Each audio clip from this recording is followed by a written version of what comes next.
एक लंबा वीकेंड हो गया खत्म, लेकिन पॉइंट्स टेबल पर जो फेर बदल एक्सपेक्टेड था ना वही हुआ।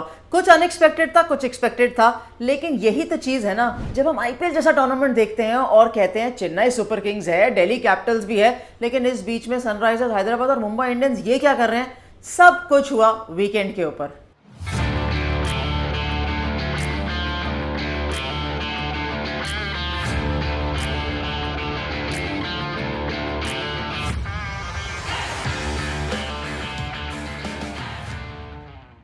स्वागत है आपका डिफरेंट स्ट्रोक्स के अंदर। और सबसे पहले वीकेंड खत्म होने के बाद पॉइंट्स टेबल क्या बतलाता है, कौन सबसे ऊपर है, कौन दूसरे नंबर पर है और कौन अभी भी अपनी जगह ढूंढ रहा है।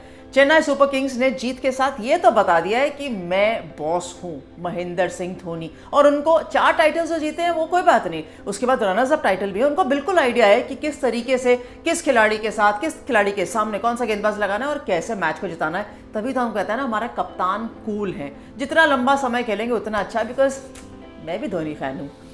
लेकिन इस तरीके से वीकेंड शुरू हुआ नहीं था, तो जल्दी से रिकैप कर लेते हैं कि जब लखनऊ के सामने गुजरात टाइटंस थी, वो था पहला मुकाबला वीकेंड का, और दोपहर के वक्त उन्होंने जब गेम खेला तो क्या लखनऊ वो गेम क्लोजिंग कर सकती थी? बिल्कुल कर सकती थी। मुझे लगा बहुत खराब बल्लेबाजी। पहले गुजरात टाइटंस ने इतने रन नहीं बनाए, जबकि पिच बिल्कुल ठीक थी, पिच में कोई खराब बात नहीं थी, लेकिन रन नहीं बने। लेकिन सामने से जब लखनऊ चेस करने आया तो उन्होंने कहा, अरे इस पिच पे आपने इतने रन बना दिए, 135 136 बना दिए, तो हम कहाँ जाएंगे? हमारे लिए तो ये पिच और ज्यादा खराब है, हम नहीं बना सकेंगे, और मैच गवा दिया। मेरे हिसाब से वो मैच गवाने वाला बिल्कुल नहीं था। लखनऊ सुपर जायंट्स को वो मैच पिंच करना चाहिए और बहुत सारा करना चाहिए। दूसरा मुकाबला था मुंबई के अंदर। सामने मुंबई एक फॉर्म टीम, क्योंकि पिछला मुकाबला जीती थी, लेकिन उनके सामने कौन थी? पंजाब किंग्स। पंजाब किंग्स सोच रही है कि हम अच्छी गेंदबाजी कर रहे हैं। हालांकि शिखर धवन हमारी टीम के अंदर अभी नहीं है, चोटिल है, लेकिन Sam Curran led team is doing absolutely brilliant. और सैम करन अभी तक गेंदबाज नजर आ रहे थे, लेकिन अब सैम करन बल्लेबाज नजर आए। जब शुरू में विकेट्स भी गिर गई थी पंजाब किंग्स की, फिर भी उन्होंने मैच में पीछे नहीं गए, बने रहे और लेड बाय सैम करन एक और इंपॉर्टेंट टोटल डालने में कामयाब रहे। लेकिन मुंबई के अंदर याद रखिए, मैच खत्म जब तक नहीं होता, आखिरी गेंद नहीं डलती, मुंबई में आप मान नहीं सकते कि मुंबई इंपैक्ट ना क्रिएट करे। Surya Kumar Yadav, Tim David, Cameron Green, in fact Rohit Sharma, सबने बढ़िया बैटिंग करी, लेकिन दे स्टिल फेल शॉर्ट। और वो फेल शॉट इतना बड़ा था कि अर्शदीप सिंह ने स्टंप्स तोड़ दी, एक नहीं दो। अब बताइए उस स्टंप्स का खामियाजा कौन भुगतेगा? उसके अंदर कैमरा भी होता है, कॉस्ट होती है, लेकिन अर्शदीप सिंह ने तो विकेट तोड़ दी।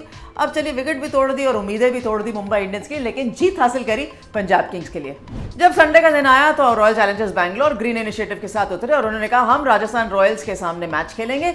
अवसर फिर से था संजू सैमसन के पास कि टॉस जीत के पहले बैटिंग करने का, आफ्टरनून गेम, लेकिन उन्होंने कहा नहीं, हम चेस करेंगे। ये दूसरा मुकाबला। एक बार पहले भी गुवाहाटी में इन्होंने ये अपना एक अपॉर्चुनिटी गवा दिया था, वहां पर भी मैच हार गए थे और बैंगलोर में भी मैच हार गए। मैं समझती हूँ टॉस जीत के दोपहर के मैच में तो बैटिंग कर लेनी चाहिए, बाद में क्या पता क्या सिचुएशन हो, रन्स कर सकते हैं, आपका अच्छा बैटिंग ऑर्डर है। लेकिन अच्छी चीज ये, Virat Kohli led Royal Challengers Bangalore एक मैच जीतने में कामयाब हुई घर के अंदर, क्योंकि वो वापसी करनी बहुत जरूरी है। बाहर जाते हैं अगर हार जाते हैं तो खराब लगता है, लेकिन घर के अंदर अगर हारे तो ज्यादा खराब लगता है। खैर, मैं फिर भी कहूंगी एक कंपेटिटिव मैच था, आखिरी ओवर तक गया, लेकिन राजस्थान को वो अपॉर्चुनिटी गंवानी नहीं चाहिए थी, क्योंकि 2 अंक भी गंवा दिए। टेबल टॉपर्स थे, लेकिन अब सेकंड आ गए। जीतते तो टेबल टॉपर्स ही रहते शायद। अंतिम खेल था चेन्नई सुपर किंग्स के सामने एक स्ट्रॉन्ग टीम जो इंप्रेशन जमाती रहती है, लेकिन फिनिश लाइन तक नहीं पहुंचती, वो है कोलकाता नाइट राइडर्स।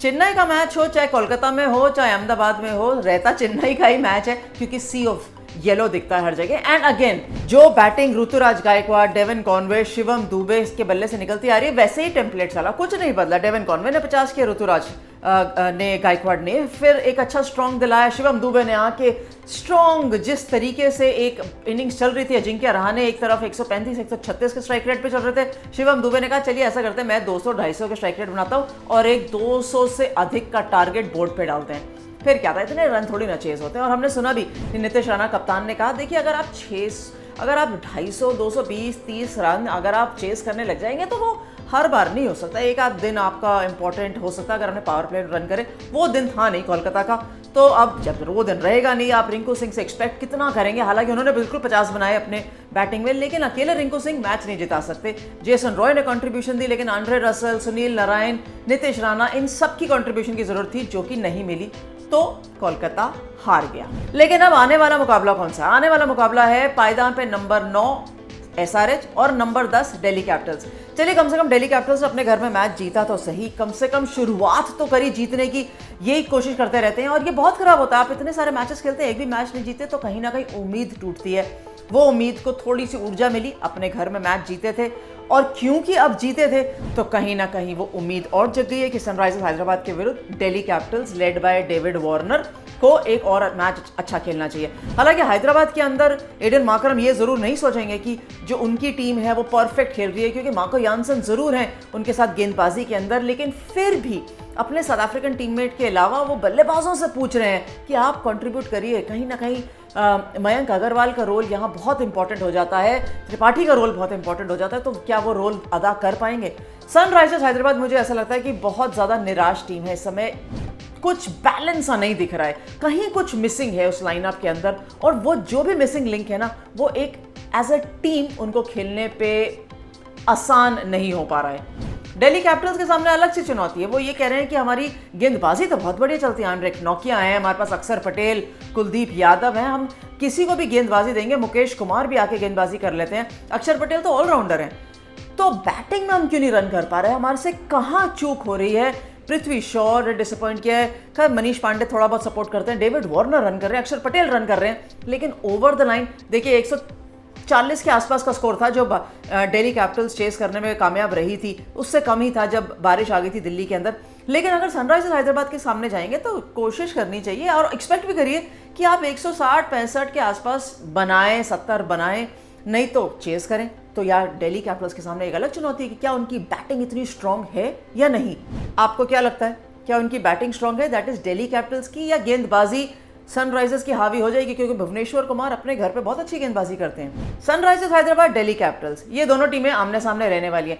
आप जरूर बताइए आप किसको बैक कर रहे हैं, या आप उम्मीद कर रहे हैं कि वो एक अच्छा और स्ट्रॉन्ग इंपैक्ट क्रिएट करेगी या जीतेगी। आप जरूर बताइएगा। Thanks for watching different strokes.